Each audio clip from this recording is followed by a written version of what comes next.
All right, welcome everyone to this beautiful author summit. My name is Kara Brinton. I am the founder of JOA Publishing.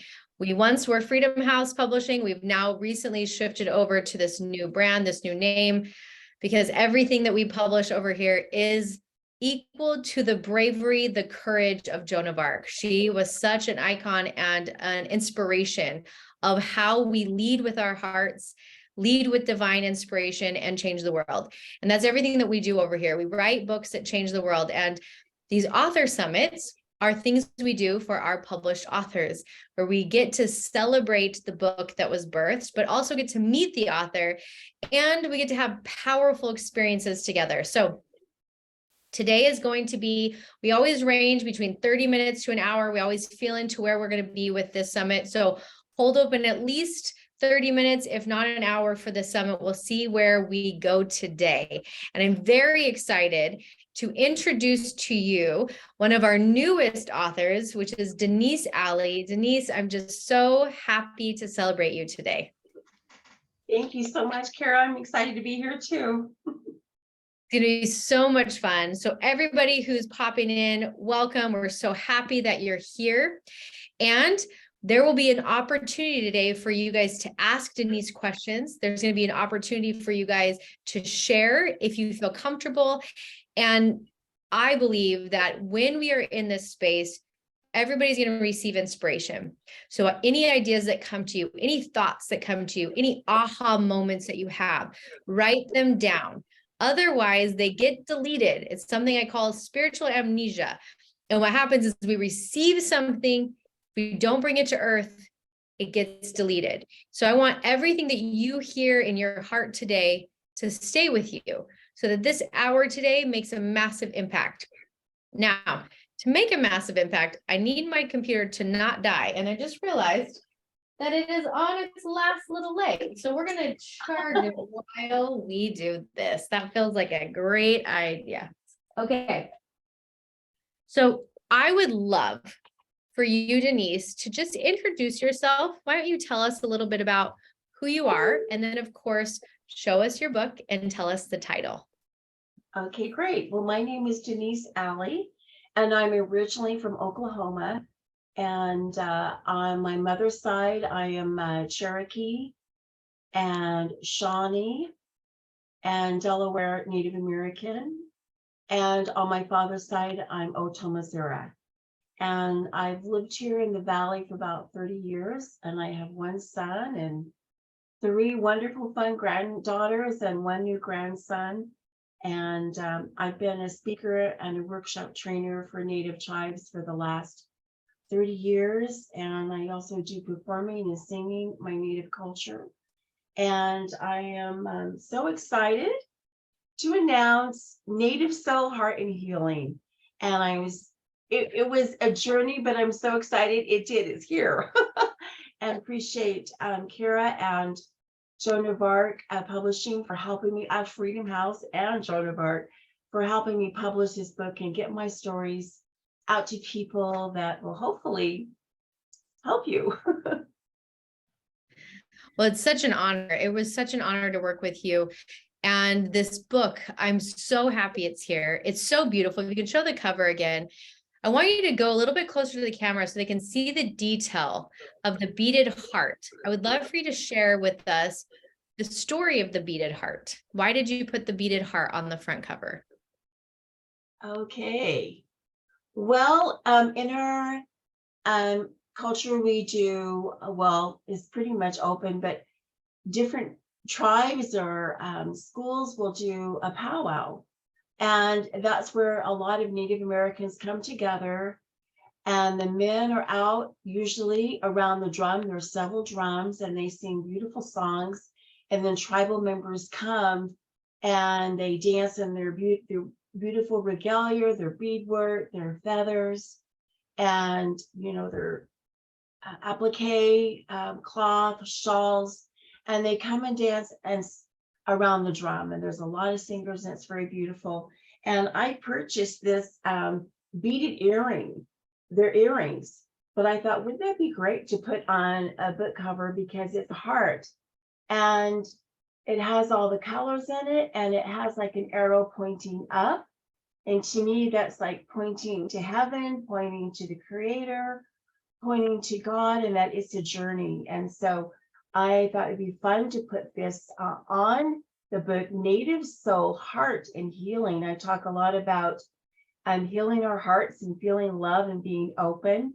And then I just have the rays coming out from the heart. And I have a funny story right off when I said that. Being Cherokee, I was with my sister a couple of years ago, and she said, let's go out and see Crossan, who is a Cherokee medicine man. And I said, sure. And so we drove out in the country, and out in the fields, they've got, cows out there, you can hear them, and green fields, and just, kind of it's a lot of farmland. And we went out there south of Tahlequah, Oklahoma, which is Cherokee Nation. And so we met with this wonderful man, and he's just dressed normal, and he's older, and he had a rock on the end of a string, and it's kind of circling, and he just finished smoking a cigarette, and he looked at me and he says, I know what you have. And I'm like, oh, like, what is it? And he said, you have a mental illness. You think too much with your head, and you don't feel enough with your heart. And I'm like, ooh, that's good. And so I really took that to heart. And I noticed that my mind will just kind of keep racing a lot. But when I quiet down, then I'm able to tune into my heart. And so that's kind of part of my journey of writing this book, is stopping and listening to my heart and to insight, and not just kind of let my mind just kind of keep going and going. Like in our society, we have so many things to do. And so this helps me slow down. Oh, I love that story. I love that story. And it's so, how many struggle with this? Most humans struggle thinking too much with the mind and not enough with the heart. And you really bring the heart through with this book. And I would love for you to read the subtitle that you have on your book. Could you read that to us? Yes. A weaving of stories, blessings, and ways to overcome victimhood. So I think in my life, I have dealt with overcoming feeling like a victim. One of the ways is I kind of compared myself to the regular white culture around me. And one of the stories I start out with is, as a young girl in kindergarten, I was being sexually abused and couldn't say anything, and was very quiet. I didn't even really admit that until I was well into my adult years. But back then, I was very quiet and feeling bad about myself and not being able to speak up or have a voice to be heard. I just kept it all secret. And I sat next to a beautiful girl who was blonde in kindergarten with curly hair, long hair, and a pretty dress on. And we were coloring. And she was coloring perfectly in the lines. And I looked at my paper, and it was all over the place. And I looked at my clothes, and I didn't like my dark pants or my striped shirt. And my hair was, chopped off. And I compared myself. And so that kind of began a journey of, oh, maybe I'm not as good enough, or just comparing myself. I don't know if anyone else has done that in their life, but I just kind of grew up feeling that way. And it just kind of showed up, in my life a lot. And I think there's a stereotype around Native Americans is, they are from reservations, there's a lot of drinking, there's a lot of drug problems, and people kind of hear that, or the way they're portrayed on television. But I'm here to say that is true. But I have been able to be blessed to travel to Native communities throughout the country, and I've met great people that are very evolved in their thinking, that are into healing, and that are into like working and making their communities better with all the different departments and helping people with the jobs and career skills. And there's wellness centers that they call for not only physical exercise, but mental exercise as well. And so I think I've just kind of come a long ways in that. I used to kind of be stuck in that. And that part of this is part of the message of the book of overcoming that victim thinking, and not to put down others who may have come through severe abuse or severe trauma. To me, victimhood was one who whines and complains and bitches. And I think I was always good at that. Whining and complaining and comparing is something that I've done a lot, and maybe I still do, but I don't stay there as long. So that's good news. Well, I think that's a beautiful, because everybody has victim parts. You can't be human and not have victim parts. Like, it's just not possible, especially if you've been through trauma. One thing that always comes to me, one time my therapist, I said, I just feel like a victim. And she said, were you a victim to abuse? And it was this very clean, like, yeah. And then it was like, oh, now I get to accept that part and choose differently. It was like, I was running away from the victim, right? So I love how you brought in this book, that I love how you painted it with your words, that it weaves stories and blessings to help unwind the victim stories, because we all have them. Can't be human and not have them. And you said a really important piece, which was shorten the amount of time that you stay there, right? So if you were talking to all these beautiful people who are here live and recorded, how could you help somebody shorten the amount of time in victim land? Because we're all going to dance there. We're all going to go there. So how do we help people get out of it and to shorten the amount of time they spend there? Okay, good question. Well, I've put different topics or sections. And one, I think, as I start out, is just being aware, and being open in your thinking. And I start out by, part of it is a respect for the earth. Then I go into forgiveness. Victimhood, I actually have a little quiz in there, victimhood. And then I have a section on healing and a section on blessings and gratitude. And then a section on prayer, and the ending with renew.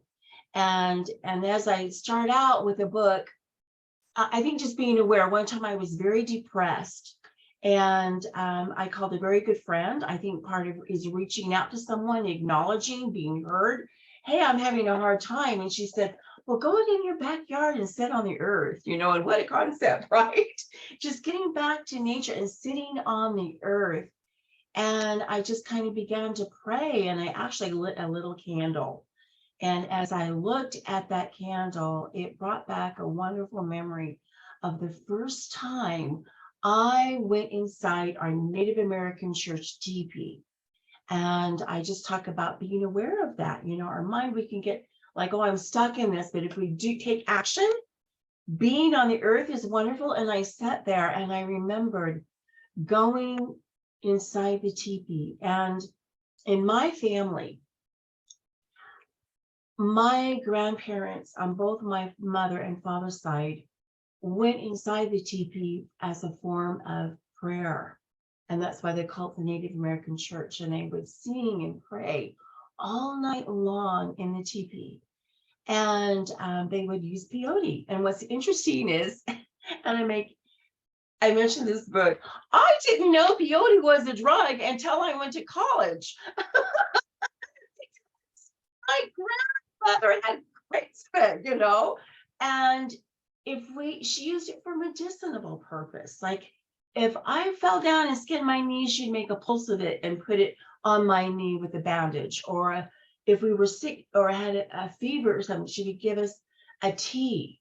And so in my mind, it was helpful.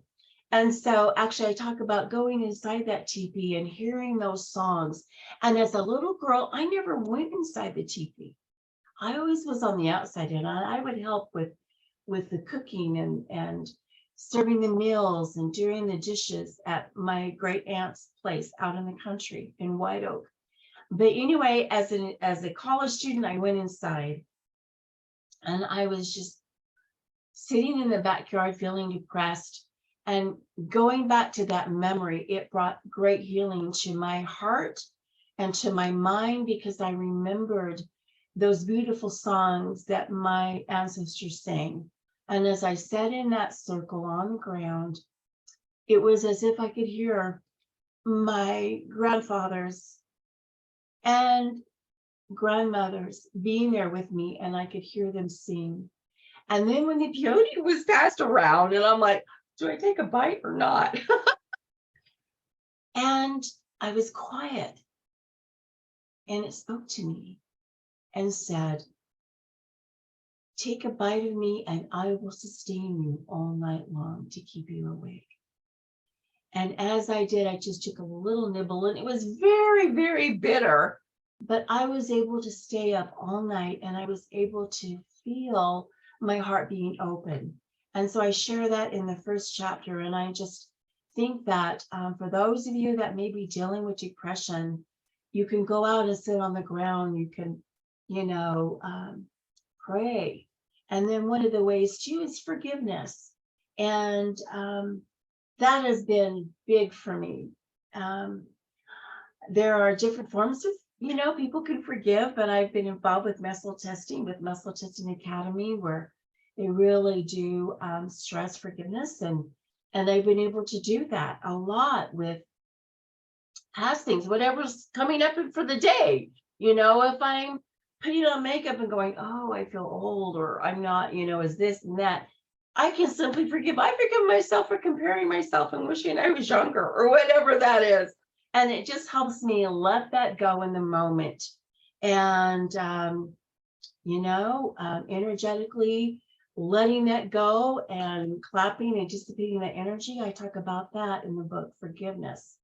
And I think healing can come in a variety of ways. It isn't just one way, but healing can come through prayer, through just being in attendance of people. One of the ways is I was sitting at a drum. My father was singing, and I had a hard time with my dad.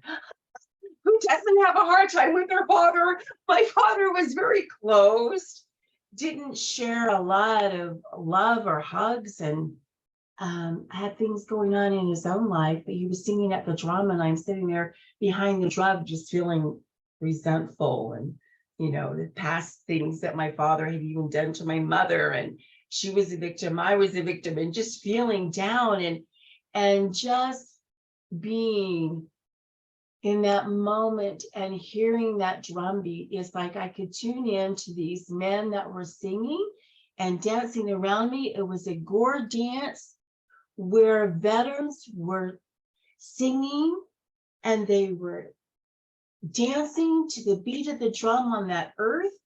And it was if I heard, we are not all abusers. We are fathers. We are sons. We are your brothers. And that was a healing, wonderful moment for me, to not keep that judgment of men or being sexually abused, in my heart, that I was able to heal at that moment. So I think I talk a lot about just being aware and then acknowledging blessings when they come. And blessings can come through friends, prayer, who shows up. I guess I'm kind of like really going on a roll here, Kara. But I'll go into another story of blessings. I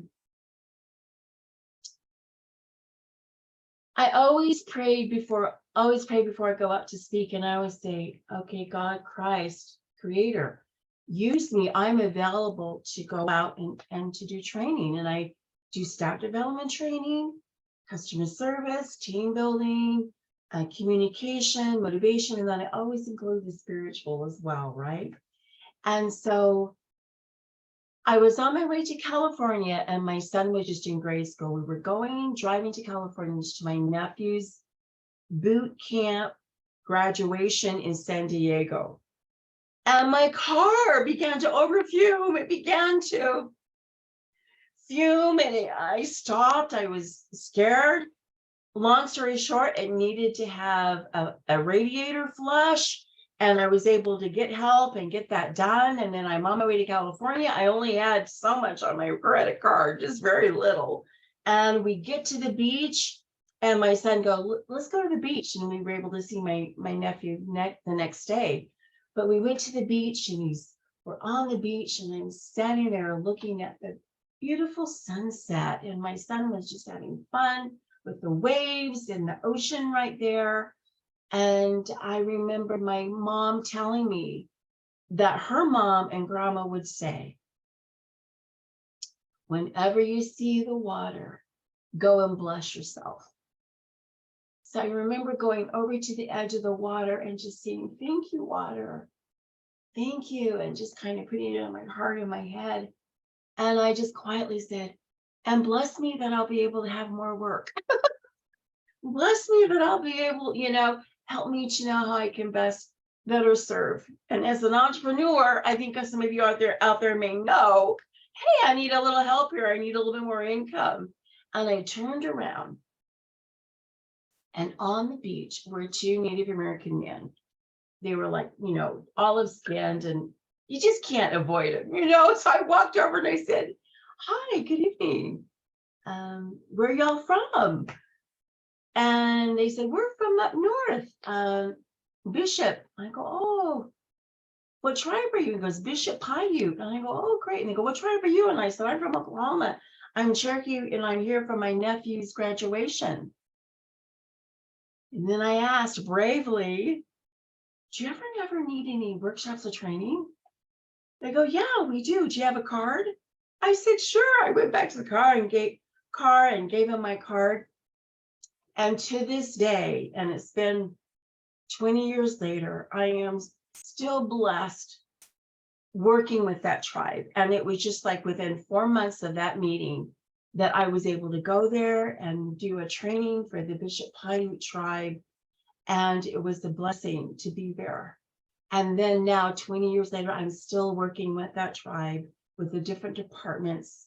And I'm so very thankful. It's like giving honor to people around you, giving honor, whether they're tribal people or whoever they are, and being open. And that was a great, great, great blessing that day through prayer. But anyway,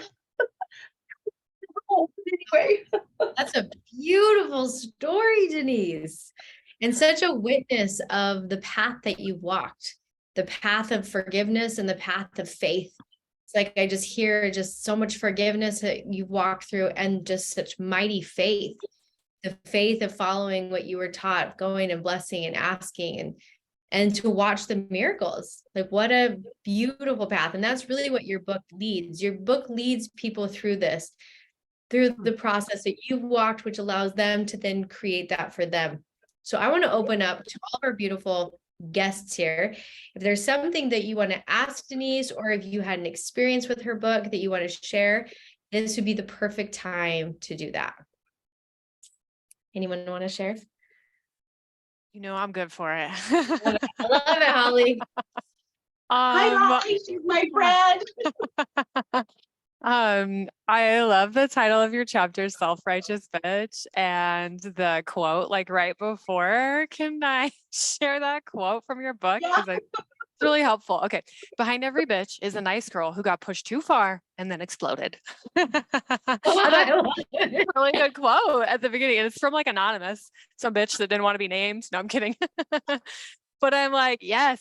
And then in this chapter, you have like how to dismantle some of like your complaints and upsets and stuff. So it's just like a really concise way. I'm like, I'll tell you the page, it's page 80 and 79, where you help us work through things that we're pretending and how we hold on to stuff. So like that makes a difference for me. So thank you for that chapter and all of your chapters. I love your story. You're an exceptional storyteller and you've lived an exceptional life. I mean, you got some guts. You're pretty unstoppable. So I love hearing your stories and having them all in one place.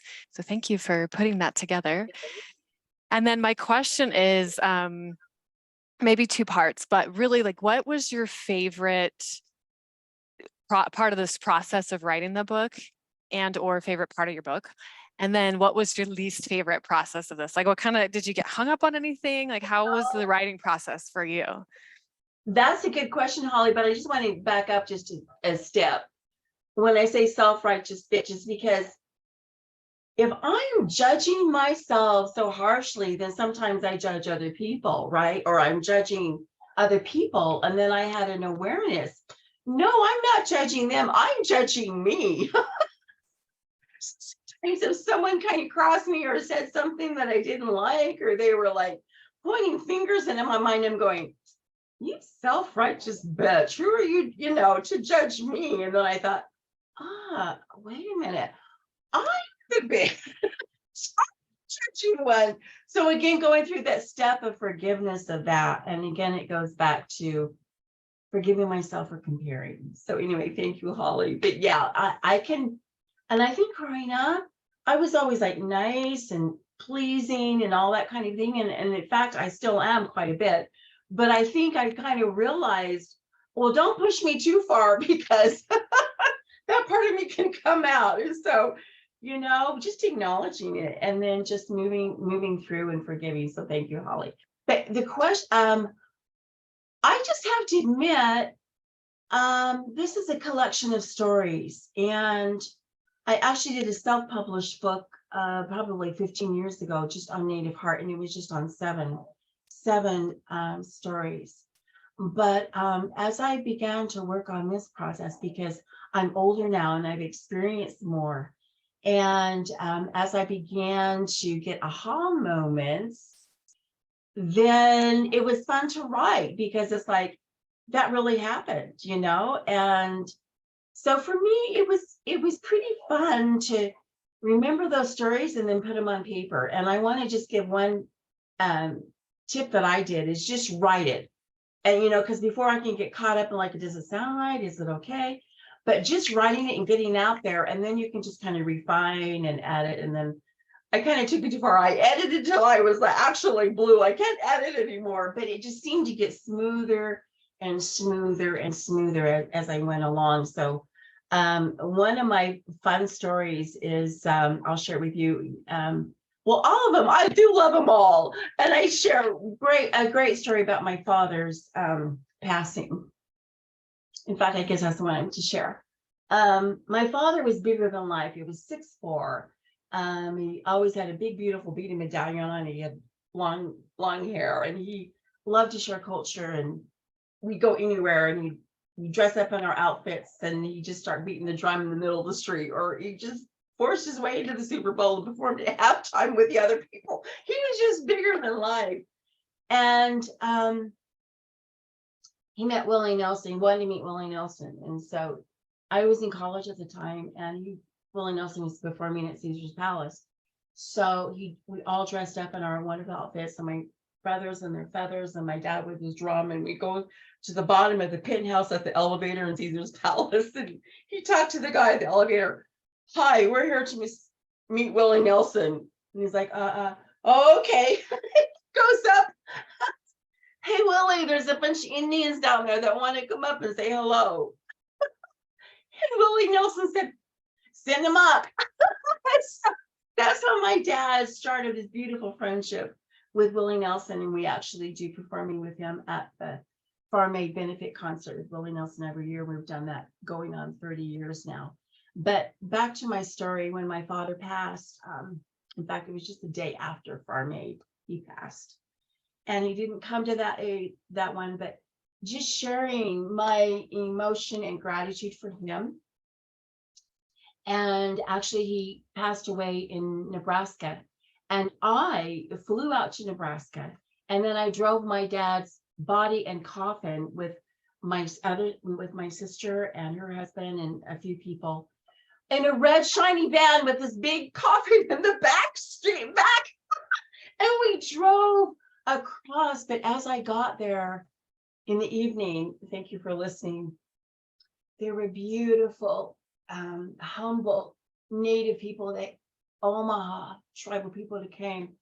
and they would sing songs, and they would tell stories of my dad and how much they loved him. We were in an old gym.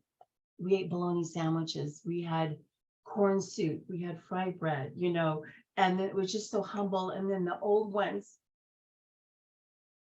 sang beautiful songs and burned cedar and sage to carry us through as we drove. My father's body, we left at midnight, got in Red Rock, Oklahoma, like at 6 a.m. And I'm driving my dad, and I'm looking, and I'm feeling like a little girl looking in the rearview mirror at my dad's long casket. We stopped to get some gas, and I go in and got some hot chocolate. And on the speaker was Neil Young's song, "Oh man, look at my life. I'm a lot like you were." And I just started crying. My dad adopted Neil Young as an Indian brother, and we performed with him also at his benefit concerts for handicapped children. And I knew and felt love at that time. And that was a very powerful story. And so I'm typing this and re-editing, and it just brings me joy to bring that all the different stories. So that was the fun part. The part that I didn't like was, did I edit it enough? Does it need a period here? Does it need a comma? Should I say write or wrote? And then I luckily had an editor that I actually helped me do that. And then it made it a little bit easier. But I remember just praying and crying at the computer. Like, am I doing the right thing? Is God, am I real? And I heard, who I want to read this book will read this book. And so I humbly share this with all of you out there that may be looking for ways to feel better and more peace, and not feel so much like a victim, and have recognized blessings in your life. Maybe what you see in me is what you see in you, and realize that prayers are heard. We are supported from on high and with each other. And so may you feel that peace and forgiveness and healing in your life through this book that I share with my heart to all of you. Thank you, Denise. So beautiful. And Holly, I just love your questions. Thank you for jumping in and sharing those questions. And Holly is a 2-time author with us. She has 2 books. And so it was just like so fun to have her here as well.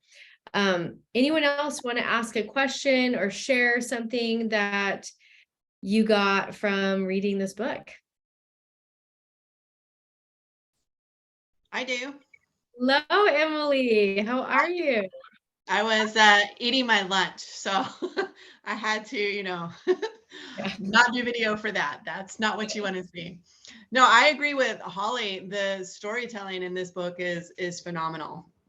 And Denise, you have a way of just like being so authentic, and you're so cool, and I kind of want to be your friend, and just that whole essence of you just comes through in your writing. So I liked the book. I liked it very much. My question is, because you're such a gifted storyteller, there's more. What is it? What's next?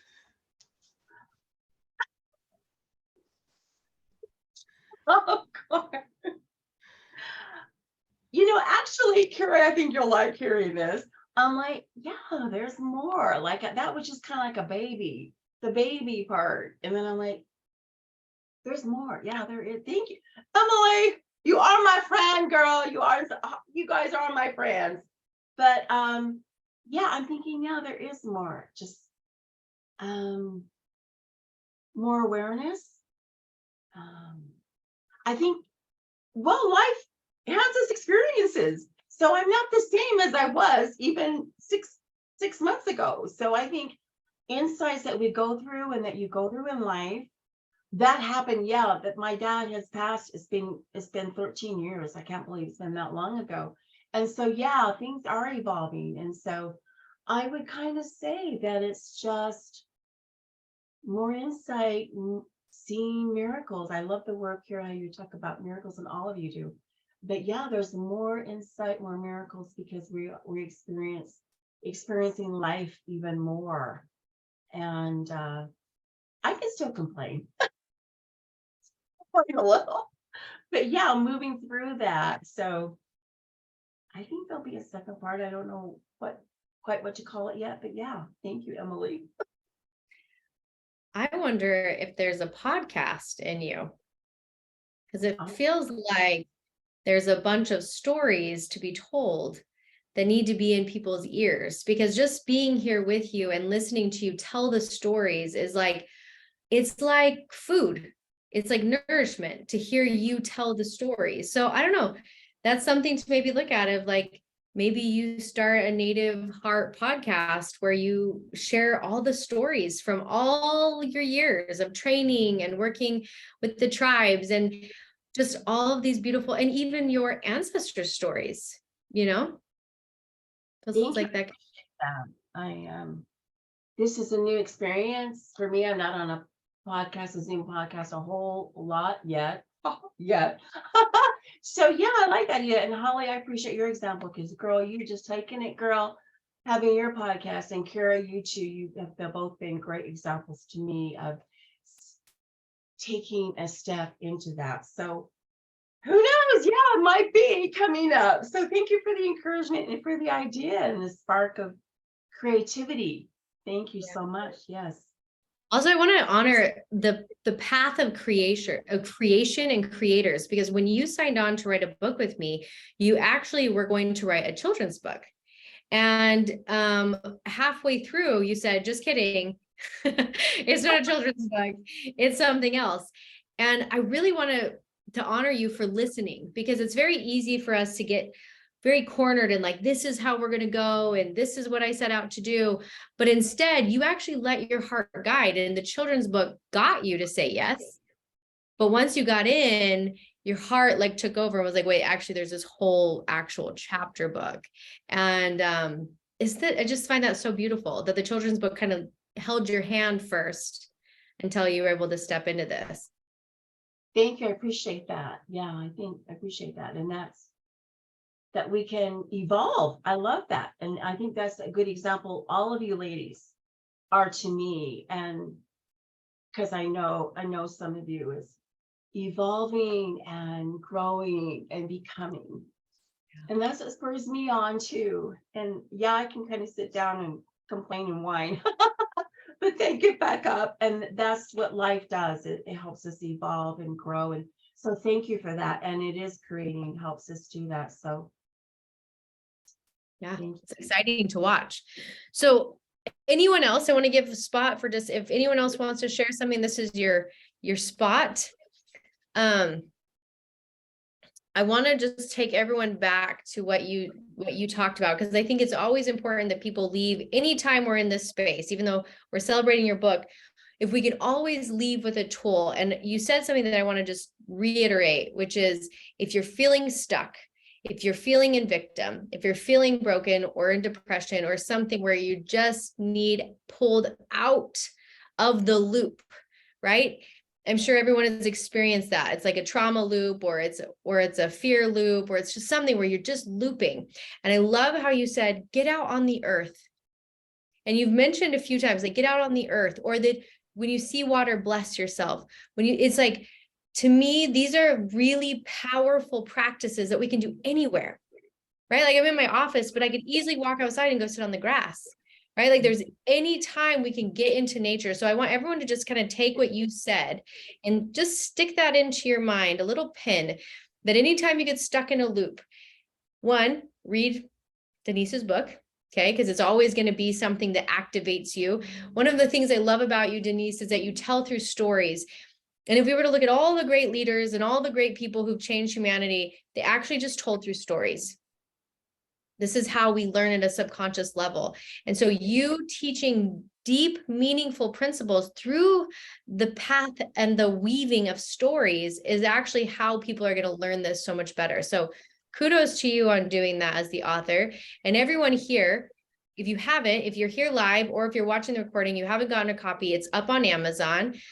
I will have this recording on YouTube so you guys can rewatch it if you'd like. And we had an amazing podcast. So go over to the Sacred Writing Podcast. I think we were episode like 159, maybe 157. Go listen to it. It's a phenomenal episode. And remember that you're not alone, that every one of us gets stuck in victim. Every one of us gets stuck in complaining. We're humans. This is part of it. But the thing you said, Denise, that was so powerful is how can we shorten it? How can we shorten the amount of time we stay in that land? How can we get ourselves out so we can be of the highest good? So just honor you, Denise. It's such an honor to be your publisher, to be your friend, to see you rise in this. There's so much more ahead of you. I'd love for you to drop in your heart and just feel into if there's a message that you can share today as we final this, what would that message be?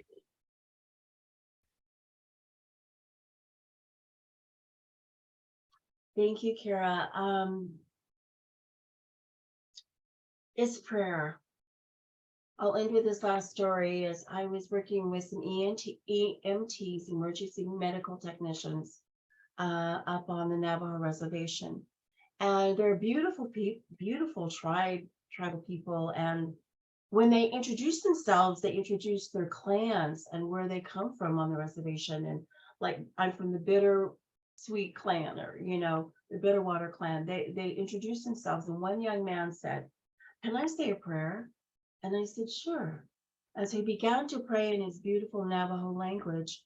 And we were, starting this workshop, and I closed my eyes, and in my mind, I just kind of was quiet. And in my mind's eye, it was as if I saw everyone at that exact moment praying. Men out herding sheep, mothers with their children in their some hogans, or smaller homes, or homes, whatever they were in. And then it expanded to everyone in the United States who happened to be praying at that exact moment. And it was like people driving to work, people at work. It's like, oh, we're all praying at that exact moment. And then it expanded to like the whole world, someone on a plane, someone on a mountaintop on the other side of the world. And as soon as this man said, yeah, at the very end, like, thank you, I just was in awe. And I said, thank you to this man. Thank you, Wado. In Cherokee, it's Wado. And I realized at that exact moment that sometimes when we feel like, oh, we're just little old me praying, we actually can tune in to the prayers of all people, of realizing other people are going through whatever hard times or challenges, but just even saying a prayer in gratitude, that we join those prayers of gratitude with people of other communities, other societies, other, cities, countries. And to me, that was very powerful. So I would just end with saying that prayers are heard. Your prayers are heard. And we are assisted. You are assisted from on high. And our hearts can be healed and can be open. And we can receive that support and love through those prayers. Wow, thank you. So beautiful. Beautiful, beautiful. I want to thank you all for coming and spending time with us today. Go grab her book on Amazon. Denise, if people who are watching this, who end up watching this on YouTube, if they wanted to reach out to you to lead a training, how would they get a hold of you? What would be the way for them to get access to your information? My website is denisealley.com. Just Perfect. my name, denisealley.com. And when you go on Amazon, you can just put Denise Alley and my name will come up under book, Native Soul, Heart and Healing. And I need to be better on Instagram, but it's denisealley.nativesoul. And in the future, if there is a podcast, I will let people know on that. But most everything you can find information on denisealley.com. So thank you. Amazing. Thank you. Thank you. Thank you, everyone who is here live. Thank you to everyone who's watching the recording. I'm just sending you off with all of my love. And if you have a book inside of you, please reach out to us. You can head over to my Instagram, Kira Brinton. You can go to joapublishing.com and find out more information. We are so deeply inspired to change the world with books, just like Denise's. So we want to help people bring these types of books into the world. So we go out and we soften hearts and we make a difference. And that is my intention. And it has just been such an honor to be your publisher, Denise. Congrats. Congrats. Well, Joe, thank you to you, Kara, and to all of you out there. Thank you. And to the wonderful creator, to our God in Christ. Thank you. Beautiful. All right. You guys have a beautiful, beautiful Wednesday. See ya.